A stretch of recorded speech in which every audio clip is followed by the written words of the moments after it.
So its objective is to improve freshwater outcomes, restore, protect, and manage water bodies of national significance, and improve our freshwater quality. Its competencies extend beyond the Great Lakes to the St. Lawrence and other significant bodies of water. An example, Lake Winnipeg, the Fraser River, St. John, and Lake Simcoe. Great Lakes St. Lawrence Cities Initiatives has welcomed the creation of this very important Canada Water Agency, and its call for the creation in action plan of 20 to 2030 to protect our Great Lakes and St. Lawrence. So our organizations call for more collaboration across the government, and we are extremely pleased to have Ms. Harriet Bear on board today to discuss the progress of these very, very important issues for us. Presentation is by Veronique, and she's the Director General of the Canada Water Agency. A little background, Veronique has been in charge since March 2023 after already 17-year career with Environment and Climate Canada Change Canada. Started there in 2006 as a research scientist, specializing in water quality, nuisance algae.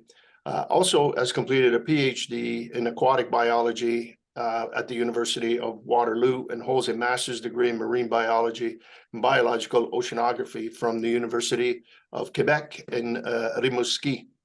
She is here to present the work of Canada Water Agencies, including the Freshwater Action Plan and modernization of the Canada Freshwater Act. The agency's contribution to our national adaptation strategy. We also hope to hear from her about how local governments, and I think that's the important piece, in how we can get better acquainted and work collaboratively together with the agency on water policies and certainly program funding. So without further ado, I'd like to turn this over now to Veronique and with her presentation. Great. Thank you so much, Mayor McNamara. I will share my screen once you stop sharing yours. Yep. While I'm doing that, I just wanted to acknowledge my colleague, Gemma Bogue, who has agreed to help me out here. One of the things I guess that I'll just start off with is that the Canada Water Agency itself has essentially two arms to it. One is the Policy and Engagement Directorate, which Gemma is the Acting Director General today, but substantively it's Michael Goffin is in that role. And then there's my side of the shop, which is more the operational side, which is the Freshwater Management Directorate. So you can see my screen, yeah? All good? Perfect.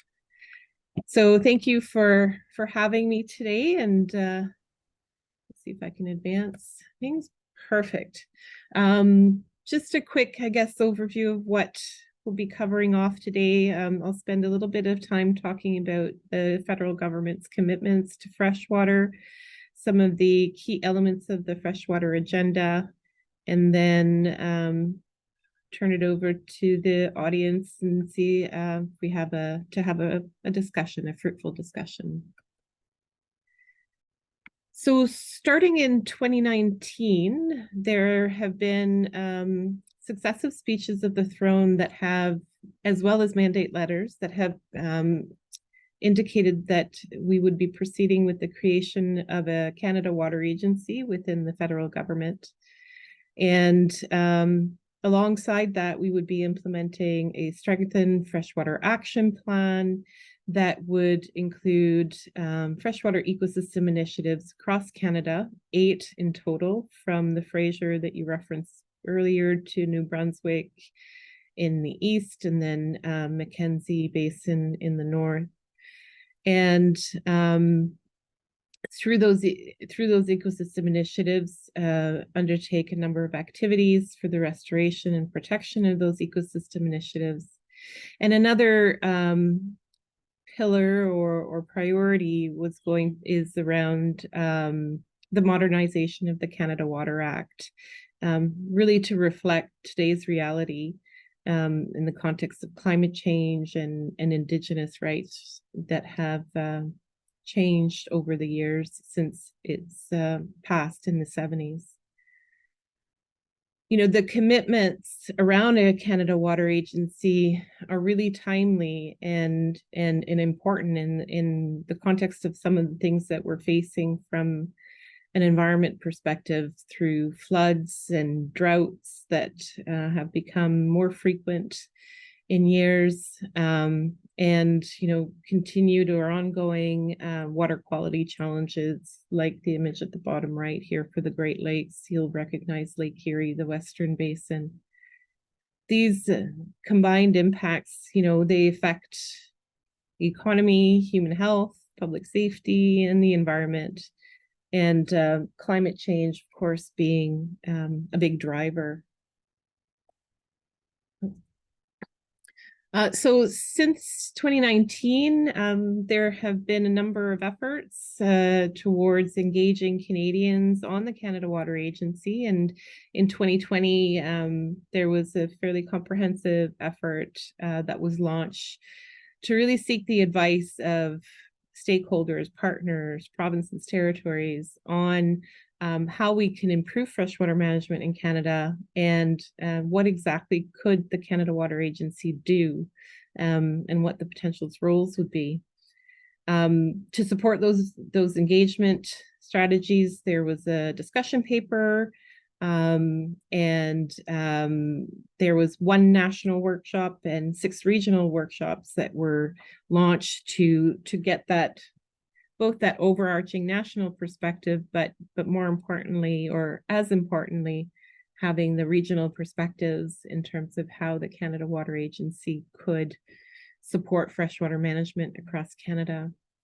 About 2,700 plus Canadians were engaged through either various organizations, provinces, territories, Indigenous communities, academics. I think there was all the stakeholders, partners were represented across that engagement period. And there was also, targeted engagement with First Nation, Métis, and Inuit. What we heard from that, I think it was an 18-month exercise. This is where Gemma can correct me. There was a few common things came out. One being that there was significant support for Canada Water Agency, that leadership, coordination, and action was a need around freshwater, and that Indigenous participation and the recognition of Indigenous rights really needed to be part of the fabric.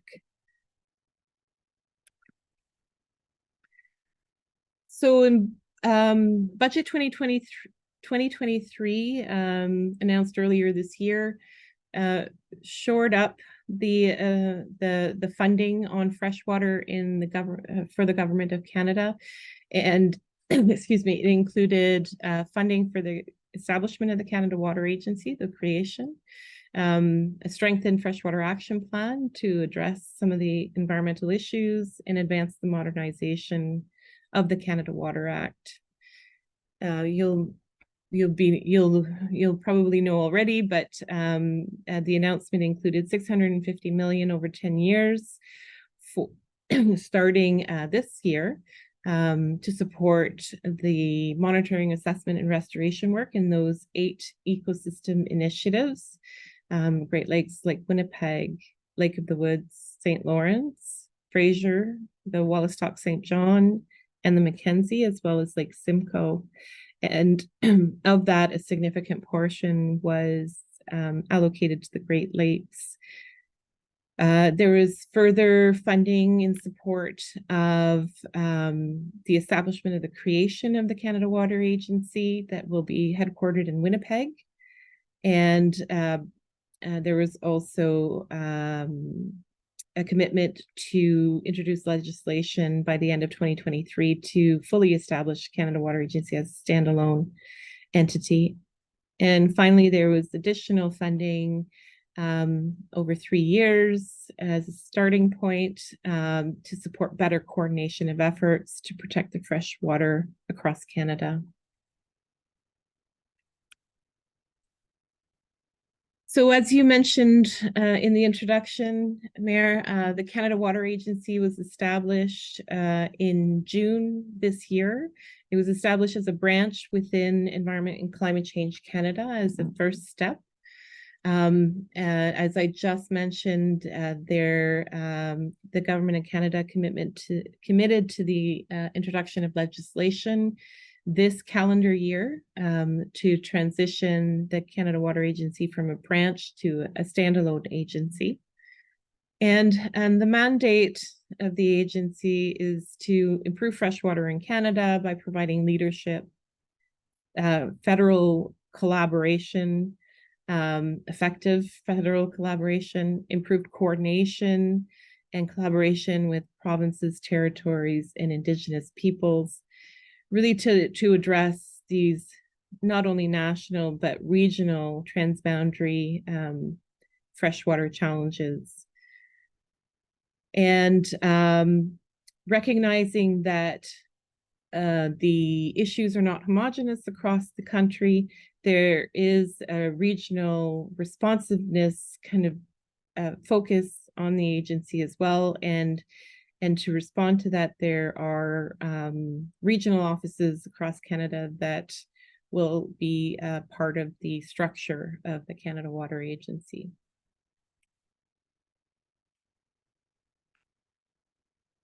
In terms of, the more granular functions of the Canada Water Agency, we're looking at federal policy leadership.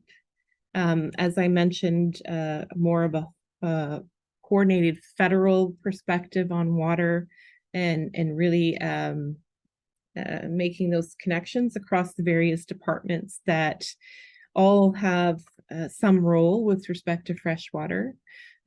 Also providing one window on water that would be the responsibility of the agency. Address fragmentation of responsibilities and see how we can work better together.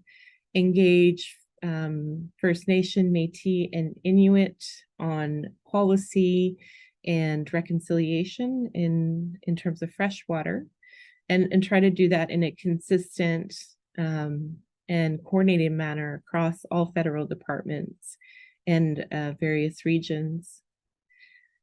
There's also a function around strengthening freshwater science, and the Science and Technology branch of Environment and Climate Change Canada is leading the development of a national freshwater science agenda, which really is trying to understand what are the priority needs in terms of freshwater science that are required to help inform decision makers and identify what are the critical gaps in knowledge that are needed to help us move forward in restoration.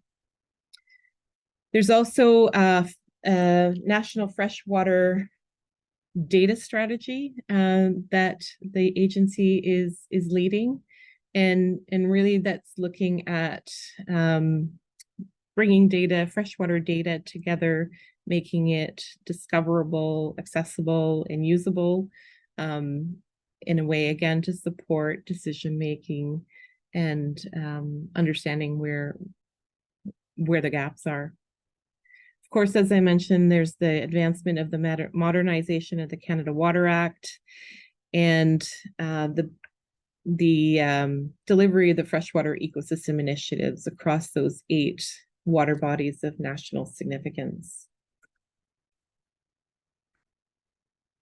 For the Canada Water Act, as you are well aware, I'm sure, it provides us a framework for collaborating amongst federal, provincial, and territorial governments so that we can look at water resources in terms of apportionment, monitoring, utilization. So it's really the authority for us to work together.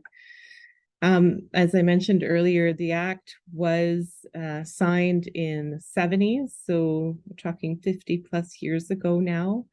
And one of the mandates of our minister is to advance the modernization of this act, really to respect Action 49 in the United Nations Declaration on the Rights of Indigenous People Act, the action plan, to really try and bring this forward in terms of the context that we live in, and in terms of climate change being a big factor, and also incorporating Indigenous rights, and start having those discussions with our Indigenous partners to modernize the act. The engagement process will be a phased approach, and will take probably a few years, but it's being developed at the moment, how we're going to move forward there. So coming back to the freshwater ecosystem initiatives, so this is just a map to give you a snapshot of the geography that we're covering. There's those 8 ecosystem initiatives, and you'll see in this deck some of the issues that we know of that are facing some of these watersheds. These watersheds, there are some that are very complex in terms of jurisdictional issues. The Mackenzie and Lake Winnipeg, cross multiple provinces and territories, and also cross the international boundaries. So there's a lot of ground to cover here. Some of the issues that seem to be cross-cutting across the various ecosystems are around nutrients, something I'm sure you're all very familiar with.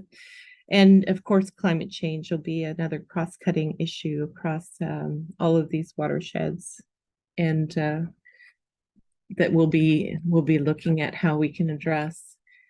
One of the things I guess I'll just say while we're on this slide is that not all the ecosystem initiatives are starting at the same point. Some have been around for a number of years, like the Great Lakes and Lake Winnipeg. They've had a lot of foundational science done. The issues are largely known. The actions required to address them have largely been developed. And those systems are really in a state of readiness to start implementing a lot of actions on the ground. Similarly with the St. Lawrence, there's a lot of work that's been done there. Others, like the Wallastock St. John in the east, will require a little bit more foundational science to really get a handle on what the issues are, where they're coming from, and how we can address them by developing action plans that could address the particular issues of the day. But one thing that's common across all the ecosystem initiatives is we have essentially 3 pillars that under which they're operating. There's a science pillar that even those that are fairly advanced in terms of the ecosystem initiatives will likely need to continue doing some science as the environment evolves and changes, and climate change impacts need to be better understood and predicted. So there's a science pillar, there's a governance pillar that where we're really trying to make sure that all the right people are at the table, that we're having conversations, that we're all aligned in terms of priorities, and we're all working together towards a common goal, because we can't do it alone. We need those strong partnerships with Indigenous partners, provinces, territories, and other stakeholders. And then the third pillar is actions on the ground, really to what are we going to do concretely to advance towards recovery or protection of ecosystems.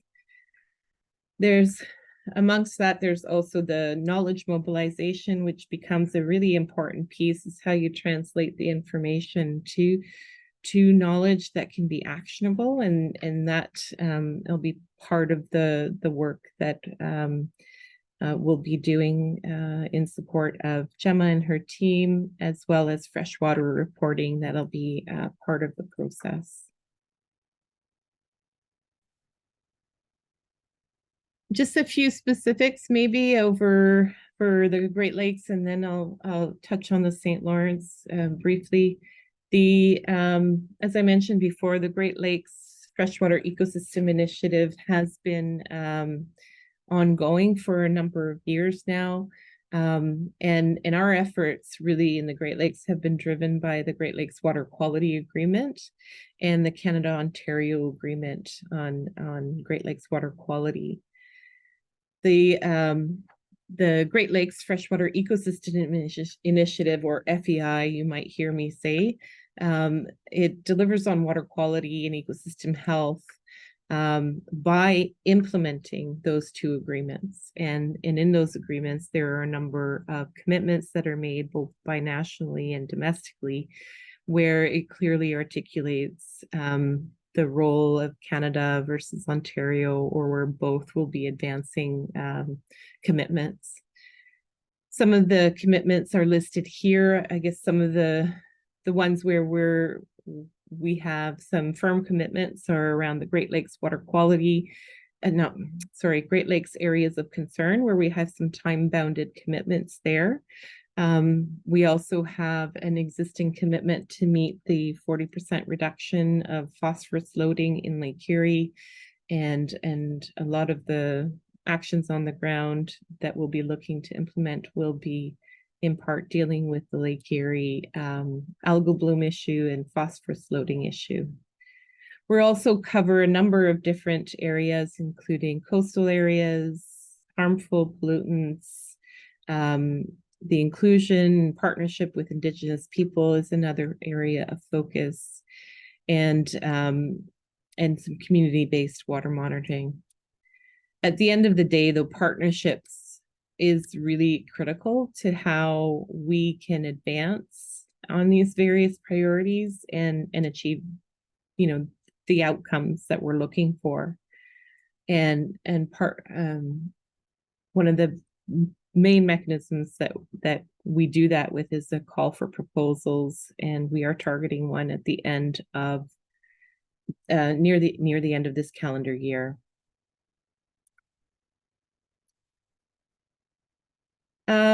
So just because previous discussions with Eamon and Philippe highlighted the interest around coastal areas, I just added this slide in to talk a little bit about the work that we had done in the past in our previous program for around the Great Lakes.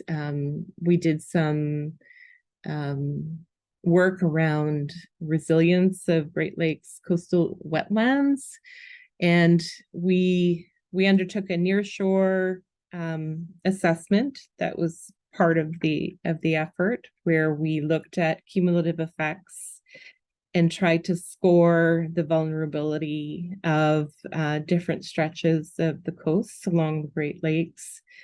So that helps kind of understand priority areas where work would be important.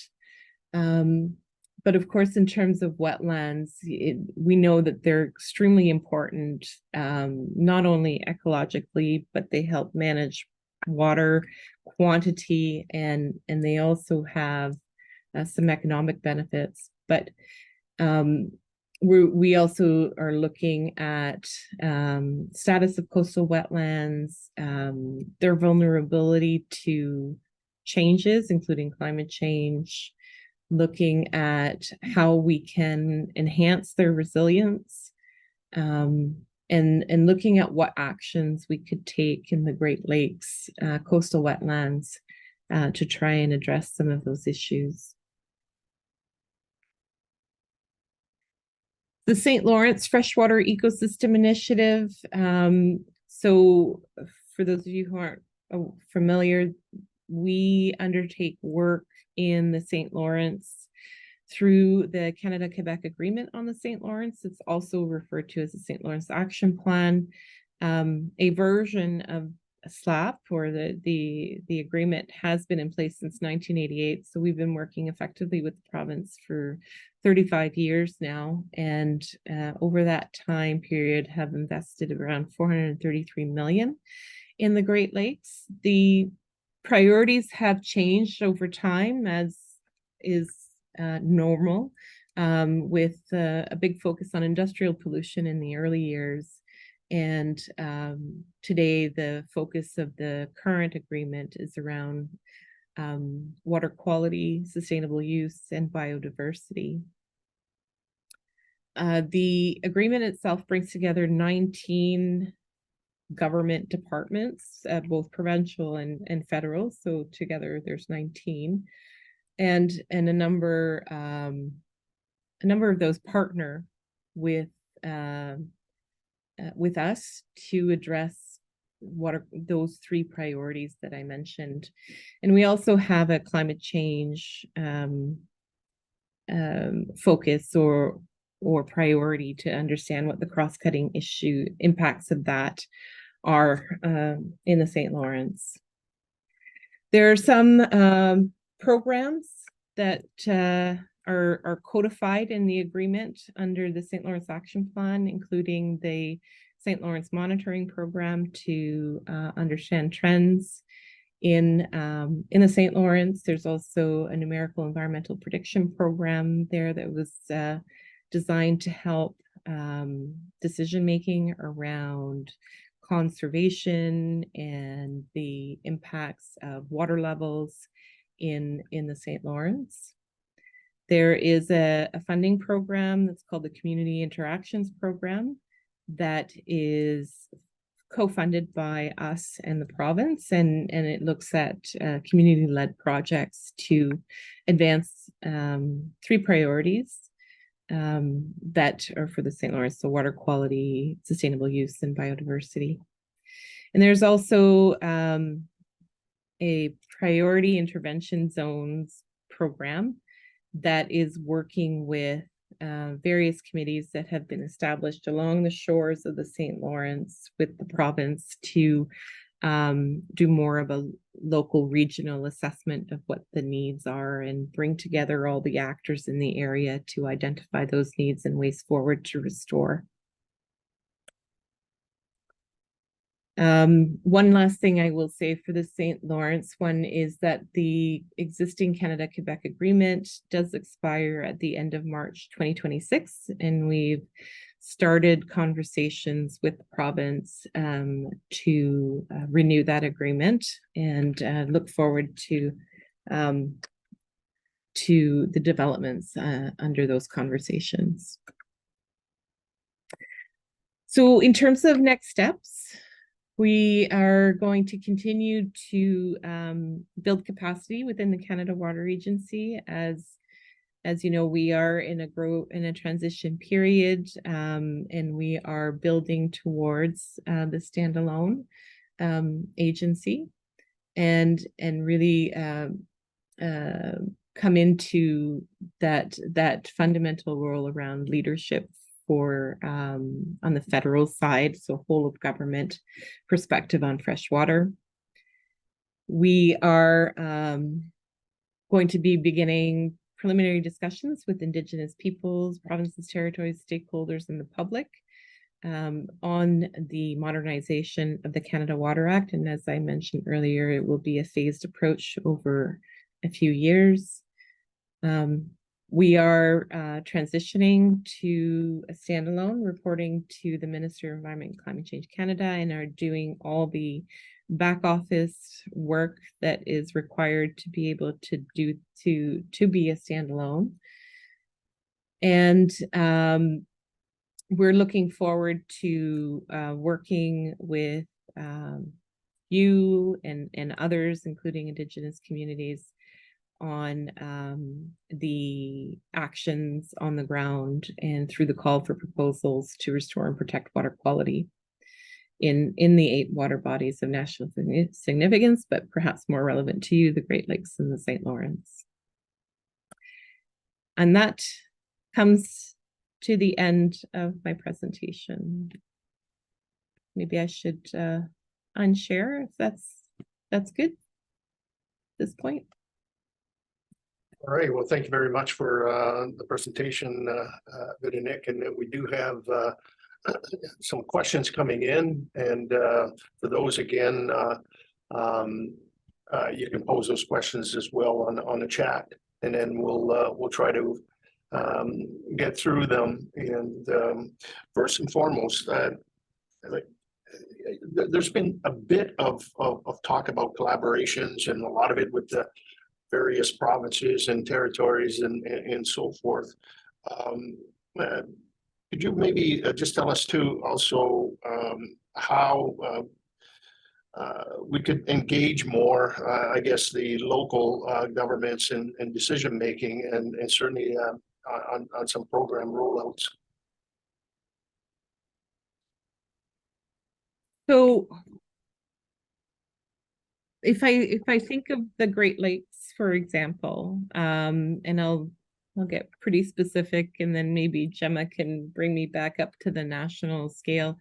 In the Great Lakes, we've got areas of concern which are very much a local issue, where we have a number of we have mechanisms in place that brings together all the local parties of interest through remedial action plan tables. And so I think there, I would hope that that engagement is already quite robust and participative.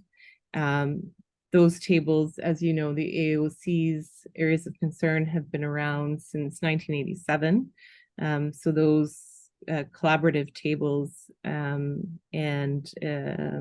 decision-making tables around delisting AOCs should be well formed with all the necessary actors at those tables. If we're talking outside of AOCs, I think where we, when we're talking about ecosystem initiatives, where we need to perhaps ensure we have the right people at the table is when we're tackling issues in particular lakes, or if we're talking about coastal resilience, for example. We're looking at doing some pilot project demonstration projects. So we'll be likely identifying some of those vulnerable areas that our previous work on nearshore assessment and coastal resilience has kind of informed, and then working with the local municipalities or regions to kind of develop those pilot projects. Yeah, maybe I'll just leave it at that. Yeah. Okay, well, thank you. And before I open up on the chat as well, just one more. There's a lot of municipal officials here and online, and as well as mayors. And one of the issues I think that's confronting some of the smaller, especially the smaller municipalities along the shorelines is capacity. And some of it is financial capacity, and then others is certainly human capacity, in delivering some of the needed consulting on aiding these communities. So the question would be like, can you tell us more about, I know that there's a global dollar amount that's been put in the 23 budget and so forth, but the potential funding opportunities and collaboration between the agency and local governments. And at times that's the issue, is the capacity to be able to apply for those grants, because it sometimes is very onerous to many of the smaller communities. Yeah. So from a freshwater ecosystem initiatives and the call for proposals, I saw a question was asking about timelines. So maybe I'll just say that quickly. We'll be launching the call before the end of calendar year, but the deadline will come in the new calendar year. So we'll make sure that Eamon receives the notification for sure, so it can be distributed beyond the usual, I guess, broadcast of the call. So in terms of the Freshwater Ecosystem Initiative, the funding program for us is largely going to, in the Great Lakes in particular, and through the St. Lawrence, it's the Community Interactions Program, but it's going to be largely focused on actions on the ground. Where I think the Canada Water Agency can help is maybe first having a conversation on what your needs are, and then seeing if we can't, if we're not the ones that can fund whatever you're trying to do, be it a study or something else, infrastructure, for example, if you're looking at upgrading infrastructure, then we can perhaps be that connective tissue to help you find where the people that you could be talking to or reaching out to, or the programs that you could be applying for. So I think, I mean, at the end of the day, I think in terms of connecting with your membership, I think I had discussed with Philippe to have regular touch points. So I'm happy to do that and continue doing that and make sure that you're informed, and we're here to help. So if we're not the solution, we will do our best to find where the solution might lie for whatever question you're dealing with. All right, thank you. I'll go to the chat, and there's a question here. Is there a copy of the Freshwater Action Plan that we can review? So, Gemma, maybe I'll ask you to. Sure. So in terms of a copy, we don't have a specific detailed copy of the Freshwater Action Plan right now. We're still implementing the decision in budget 2023 that Veronique spoke about in terms of the water bodies. But Veronique, I think, we expect to be able to share more detail on that soon. Thank you. Okay, and then will the CWA have a board, and if so, who will be called upon, to sit on the board? I'll turn to my colleague Gemma, who's more in tuned on this. Yeah, go ahead. Sure. So right now, as Veronique said, we exist as a branch within Environment and Climate Change Canada. So we don't have a board right now. But the next step is moving towards being a standalone entity, and that will be done through legislation. And it's timely to note on Tuesday, the government presented the fall economic statement in the House, and buried towards the end of that, it indicated that the government will be introducing the legislation to create the standalone Canada Water Agency in the Implementation Act for the fall economic statement. So that would be the piece of legislation that would propose the governance structure, the structure for the standalone agency. So I think, Veronique, one follow-up we could do with this group is once that legislation is tabled, Eamon, we could provide the link to that. Typically with these types of federal organizations, there can be boards, but there also sometimes aren't boards. So I think in terms of sort of managing expectations, I would say in the short term, my expectation is you wouldn't see the development of a board in the short term. It's going to be a lot of work just getting the agency, up and running as a federal organization. But I think, as Veronique has mentioned, one of the mandates of the agency as it exists right now as a branch is very much to strengthen collaboration and engagement across the freshwater sphere across the country, which includes federal governments, which includes local authorities. So I would say from that perspective, as Veronique mentioned, there's a strong interest in strengthening engagement with that sector, irrespective of whether or not you have a formal board structure. All right, thank you, Gemma. Next question is, how does the Clean Water Agency anticipate coordinating with the IJC? So thank you for that. So it's probably a timely question. recently we had an initial conversation between our acting Associate Deputy Minister, Daniel Wolfish, and the IJC to look at how we can work together specifically.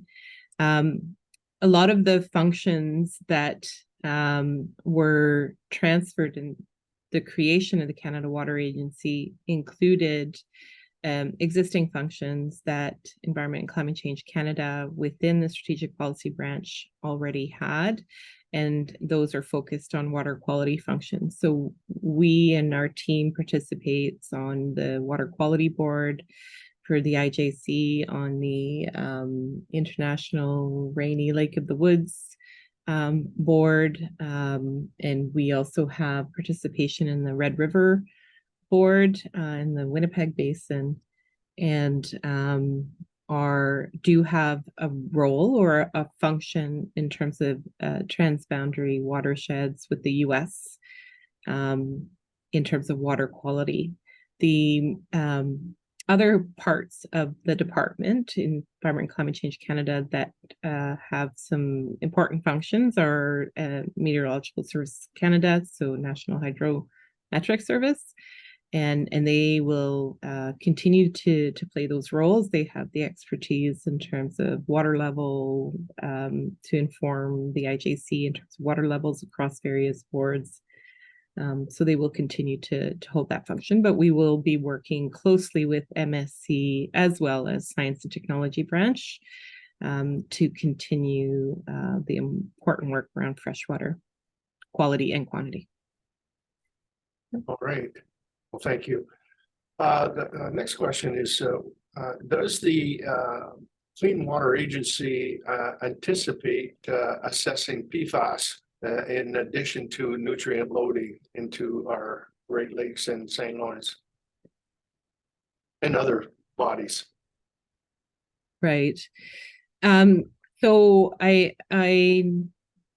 you'll have to forgive me as I'm not quite up to speed on all the details, but I know that PFAS is a concern, and in not only in surface waters, but in groundwater as well. We, through the Great Lakes Water Quality Agreement, have Annex 3 on chemicals of mutual concern, and those kinds of efforts would be working through that annex. And we also have a groundwater annex, Annex 8 in the Great Lakes Water Quality Agreement, where that particular issue has come up. So we will continue to work through the agreements, both with Ontario and the United States, to address various issues like PFAS. If more specifics would be of interest, I'd be happy to take back that question to my team and come back to you, Eamon, for sharing, if that's okay. Yeah, gladly. I'm sure Eamon would is probably writing it down right now. Okay. Maybe this one here is a bit of a supplementary from an original question, and we talked about the RFP, with submission deadlines at the end of this year, and then sometime in 2024, the delivery of that. What they're asking is, can you give us a few more details about it? And I think what they're specifically, so that we can look, I guess, into the website and other areas, the specific RFP, so people can Google it and have more info. But I think in your comments originally that will be relayed to the Great Lakes Alliance or the city's initiative. Mm-hmm. Yeah, for sure. So we're a bit in a delicate place where we're still going through the process of getting Treasury Board approval to move forward with the funding. So the breadth of what we can share in terms of specifics for calls for proposals is a bit limited. What I can say is that the the call for proposal in the Great Lakes in particular will really be responding to the commitments that we have in the agreements. And some of the big priorities, of course, are areas of concern, the nutrients issue in Lake Erie, and some of the nearshore nuisance algae issues in Lake Ontario, to name a few. I did mention also coastal resilience being something of interest to us as well, moving that forward. So some of those are perhaps some of the themes, if that's helpful at all. Otherwise, I think I'm going to have to defer to when we're able to share a bit more specifics. Okay. I think I'm just checking for time here. Maybe the opportunity for, I'm looking here, another question.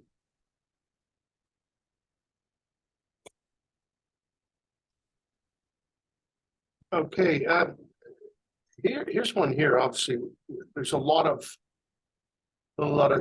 talk about the Great Lakes and St. Lawrence and so but we all know, like Ontario and Quebec in particular, Ontario has probably in the neighborhood of 250,000 lakes, and the province of Quebec probably has more than that, in its system. And that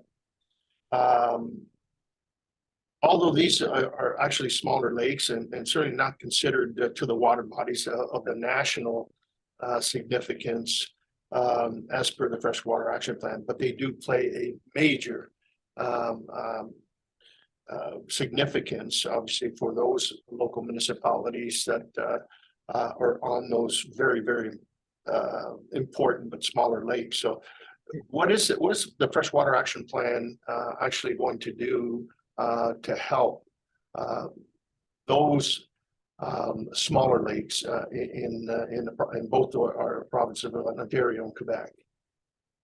Yeah, no, a good question, and one that has come up a few times in different forums. So from a federal standpoint, really our mandate is on those large transboundary water bodies. So that's really where the Freshwater Action Plan is going to be focusing in terms of the ecosystem initiatives. There's a couple of ways that we can help, perhaps in terms of the smaller water bodies that really are provincial jurisdiction, and that's where the mandate is. But part of the work that we're doing is understanding how systems respond to stressors, whatever that stressor may be. And part of the work that we'll be doing is knowledge mobilization. So for sure, in terms of understanding what might be happening in a particular system, we can help in terms of information sharing, perhaps connecting with experts within the federal government if that's a need. So from that perspective, just in terms of knowledge, science, information, or conversations that are needed, that we can help. And the other part, that's one thing that we have also transferred over to the Canada Water Agency is the Eco Action Funding Program. And that Eco Action Funding Program, which is focused on freshwater, is the one funding program that is available to support anywhere in Canada, freshwater related actions on the ground that various communities would like to get funding for, to whether it be restoring a shoreline or whatever that may be. And that call for proposal will be coming in the early new year, and that's an annual cycle. The last one, I think, closed in February of 2023. Don't quote me on that, possibly before. And the next one will be coming early in the new year. So I think February ish. All right, well, thank you, and I believe our time is coming to a close as we speak, and so I want to certainly take this opportunity to certainly thank you for this very fruitful discussion, and to Veronique, and thank you Gemma as well for this participation. So we certainly look forward in seeing the agency set up and continue to build collaboration on the many pressing issues that we have regarding our fresh water in all of our regions.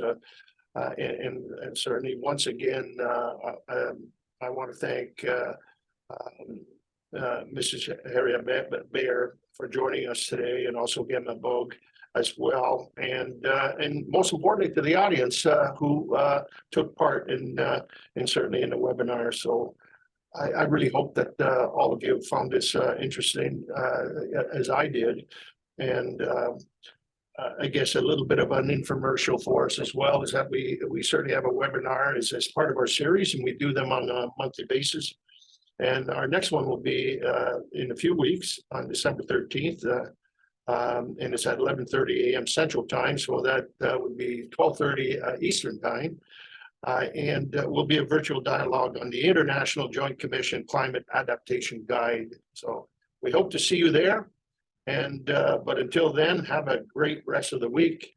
And to our American colleagues, happy Thanksgiving. And as I'm in the deep southwestern Ontario, go Lions. And I wish everyone all the best.